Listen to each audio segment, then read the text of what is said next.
Mr. President, later today, the Senate will once again have an opportunity to vote on whether or not to renew Trade Promotion Authority. The Senate has already considered this issue once, and the House has voted on it twice, each time demonstrating strong bipartisan support for TPA. My hope is that we can get to a similar result with today's vote in the Senate. We need to be clear about what is at stake. The United States is currently negotiating a number of trade agreements with some of our most important trading partners in the world. If the Senate fails to approve this bill, neither Congress nor the American people will have a strong voice during these negotiations. As a result, our nation will not be able to get the best trade agreements possible if we are able to advance any trade agreements at all, if we are unable to advance any trade agreements at all. Some people, including some of our colleagues, may be fine with that result. They don't think we need trade agreements to promote a healthy economy. But, Mr. President, nothing could be further from the truth. As we all know, most of the world's consumers live outside of our borders, 95% of them. In addition, the vast majority of economic growth in the world is likely to occur outside of the United States over the next decade if our workers, farmers, ranchers, and service providers are going to be able to compete in these growing markets. We must have open access to these markets and fair trade rules to boot. Without strong trade agreements, neither of these is possible. When it comes to international trade, we cannot stand still. If we don't lead and set the rules of the game, other nations will, and our economy will be left behind. The United States continues to be a leader in agricultural exports throughout the world. In fact, we still export more agricultural goods than any other country.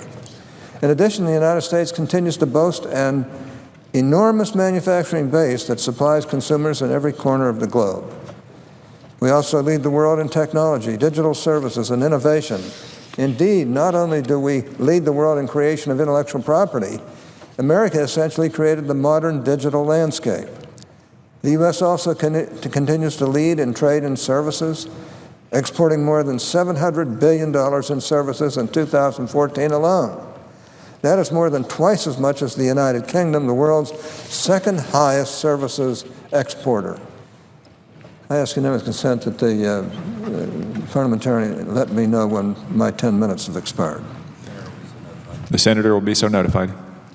In other words, we know we can compete on the world stage when the rules are fair and the playing field is level. That is why I am such a strong proponent of this TPA legislation.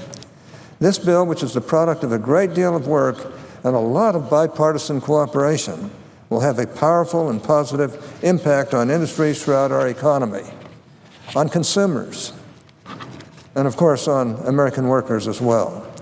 Mr. President, in an America that embraces international trade, I believe even those individuals who encounter temporary setbacks can find new opportunities, can outwork, outproduce, outthink, and out-innovate our global competition, so long as the groundwork has been laid to give them those opportunities. That is why we need strong trade agreements, and that is why we need TPA. Mr. President, as you can surely tell, I feel very passionately about free trade. And I know that many of my colleagues are just as passionate in their opposition. But as Congress has considered this legislation, I think we've had a full and fair debate on these issues. We've been transparent on the substance of the bill and in the way things have moved forward. And both sides have been able to make their case to the American people. It is at times like these when working in Congress is the most rewarding. We have the opportunity to hear so many different accounts, sift through mountains of data and research, meet with hundreds of interested parties representing thousands of our constituents, and work through hotly contested differences. Then, after all of that work, when circumstances are right, we're able to come up with bipartisan legislation that addresses the needs of our country, our constituents, and our economy. That's what we've been able to do with this TPA debate, Mr. President, which is a debate that has been going on for many years now. I still want to work with those who may not share all of my views on all of these issues. One way we've agreed to do that is to help ensure that Trade Adjustment Assistance, or TAA, will be extended. As you know, TAA has been included in the Trade Preferences Bill that the Senate will hopefully vote on later this week after we pass TPA. I've said it many times, I'm not a fan of TAA. Personally, I think the program is redundant and ineffective. However, after 38 years here in the Senate, believe me, I'm well aware that everything is not about me. I understand that TAA is a priority for a number of my colleagues and that it continues to be the price of admission for many who want to support TPA.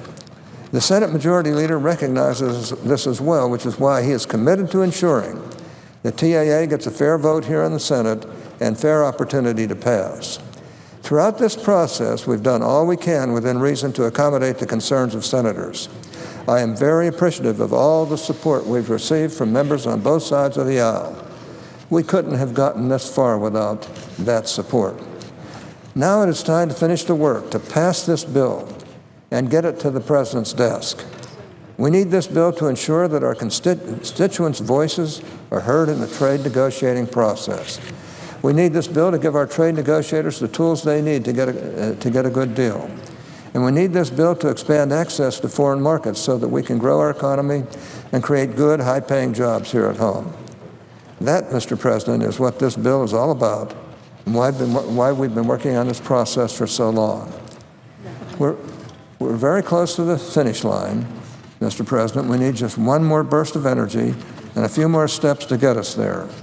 I urge all of my colleagues who support free trade, open markets, and the advancement of American values and interests abroad to join me once again in supporting TPA and working with me and with my colleague Senator Wyden to get all the pending trade bill passed in the Senate and signed into law. With that, I yield the floor.